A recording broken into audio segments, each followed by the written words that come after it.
Both these teams won more than 100 games last year. Both, of course, exited early, but both are right there at the top of the list of teams that people expect to be around at the end this year. Star power everywhere, right? Broadway to Hollywood. These two teams, their predictions are high. Brett Beatty was tearing it up in Syracuse this year. 9 games and OPS over 1,300, and he has forced his way into the Mets lineup. He is here. He's batting 8th and playing third base tonight. He's here to stay. He is going to play. 3 starts into Dustin May's year. He's got a 1.47 ERA, and that average against so is the best in the National League. And Nimmo climbs in. Nimmo over the last 4 games, 8 for 17. On a 1-2 from Dustin May.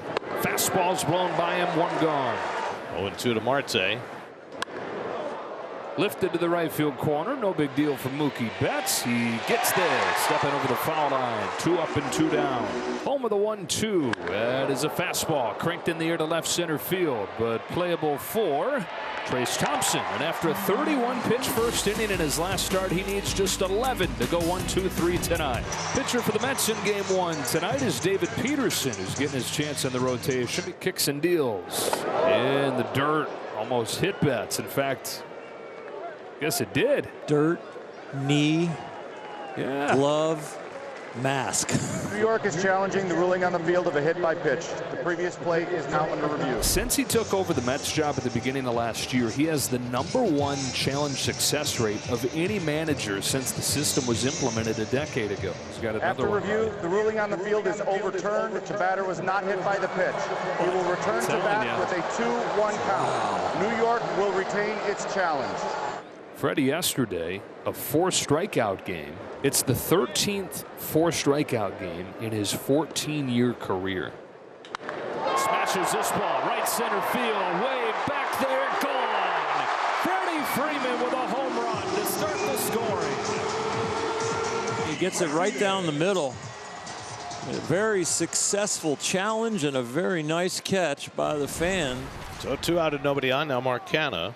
Mark hit a home run in Oakland, but he has just that 1 hit in his last 14 at-bats.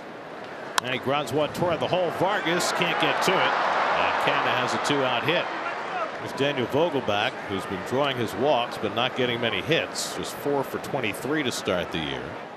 2-1 to Vogelbach. And Daniel drives one out to left center field. Back in the gap goes Taylor looking up, and it's out of here! Daniel Vogelbach with his first home run of the year.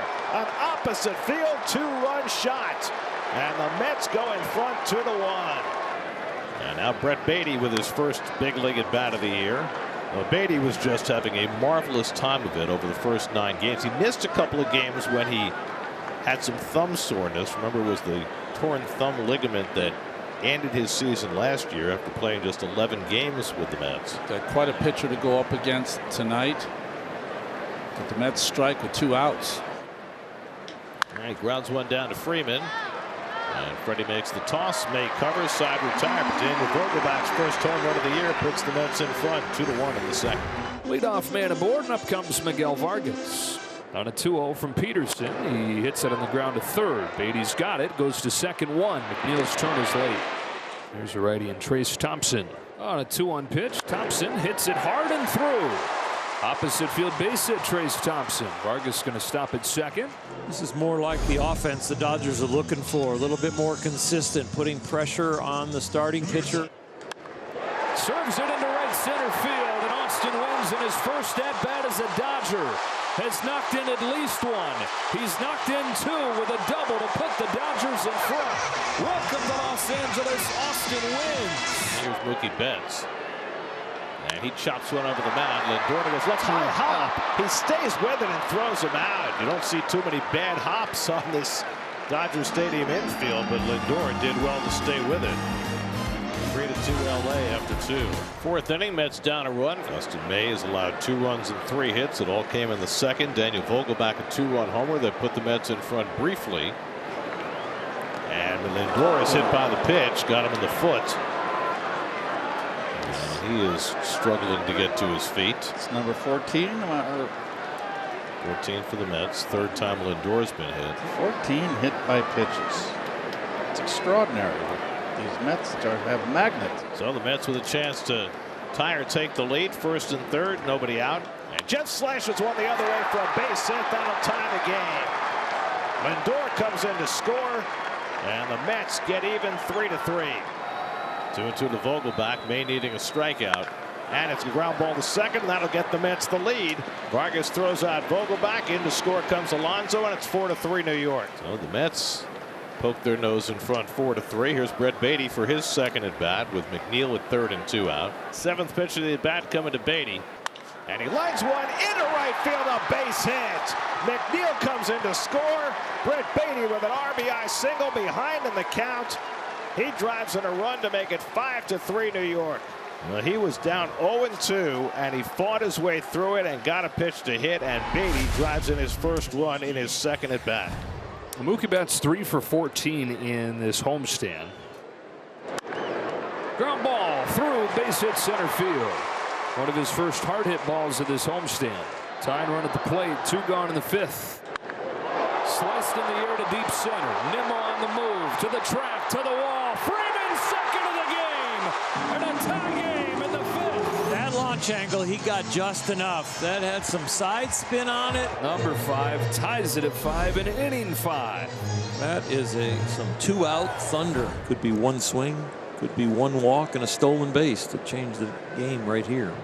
So 1 out and nobody on. Now Max Muncy goes for this one and hits it a mile.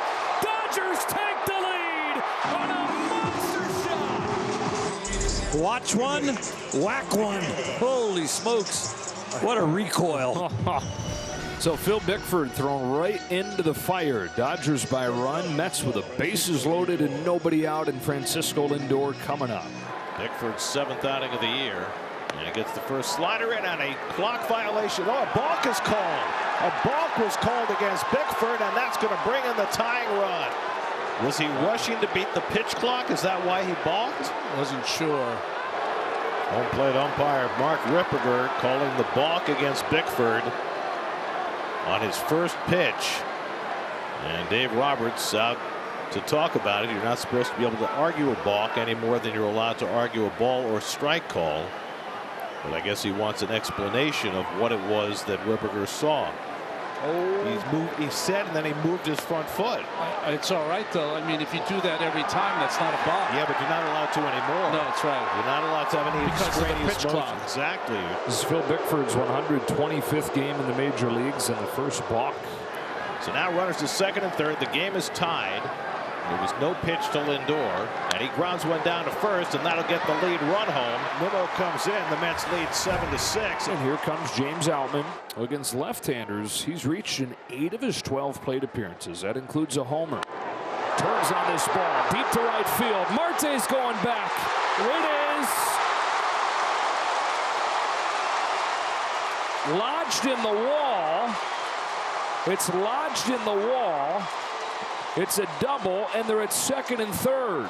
And just being cradled right there, and I've never seen that. 7th pitch to Peralta, and he lifts one out to left center, chasing Nimmo back in the gap to the warning track at the wall. He made the catch!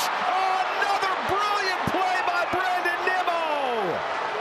1-1 to Hayward, and he grounds one down to first, handled by Alonso, covering Ottavino, and the ball game is over. The Mets come from behind 3 separate times. They score 3 in the 7th to overcome the Dodgers 8-6.